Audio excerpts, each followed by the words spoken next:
Предаване в Кърджали направи!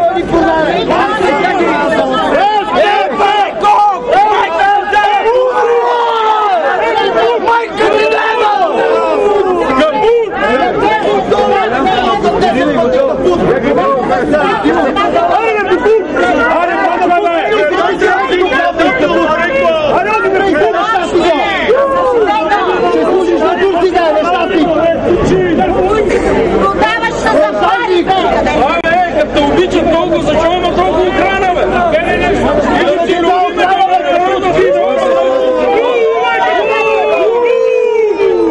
Кой ти баше възделина, бе? Кой ти баше възделина? Ама ти момчета, кой ти баше възделина? Кой ти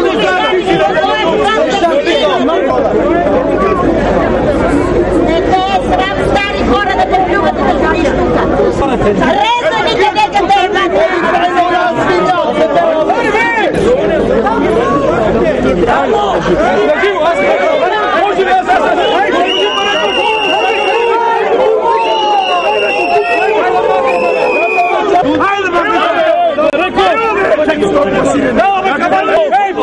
обърни се, бе, неща си го дадеме, това е да си крах. Помия си, помия! Ела, бе! Ела, мъж! Ела, бе! Ела, и мене, помия си, бе! А кога се купеше на Бойко Борисов, ти беше хубаво, нещастник!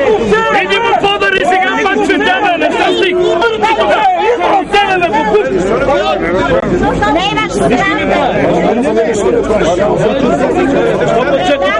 Ние не правиме и вас, просто вие бехте, когато беше Цветанов, бехте с нас, бе, кой има сега? То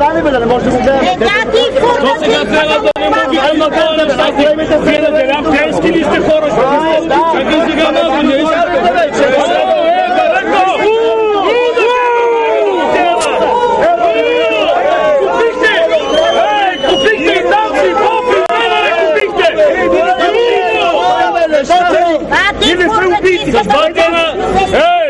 Не ми ги реди тия тук, ами ела тук да говориш народа, бе, да не говориш. Нали преди изборите се правеше на мъж, бе, ей! Нали ти българи, като бе, нали ти българи? Ела, бе, мъж!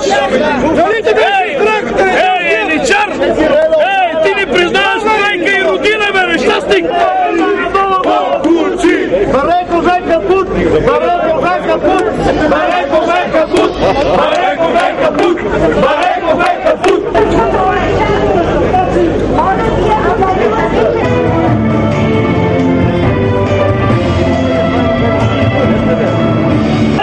На площада има и други хора с различни виждания от тях.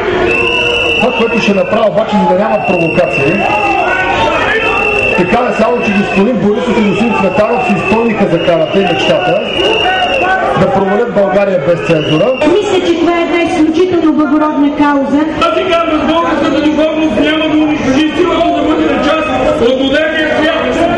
Да направим така, понеже явно се чудим в Европа ли сме в Азия или сме, да направим по азиатски.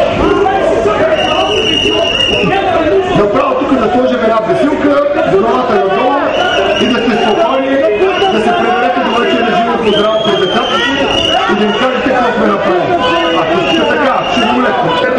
Ела тук ми отъм. Ела бе, ти си се очаква. Ела може.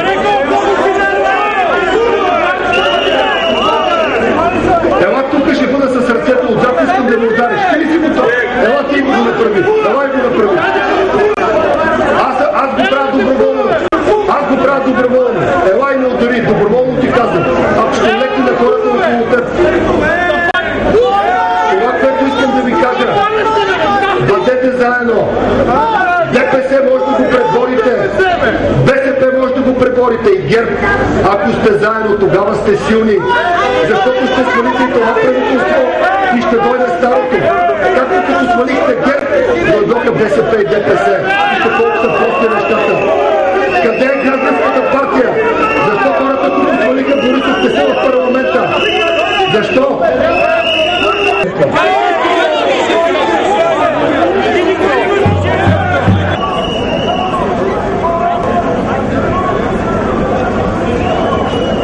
Така, сигнала, който написахте.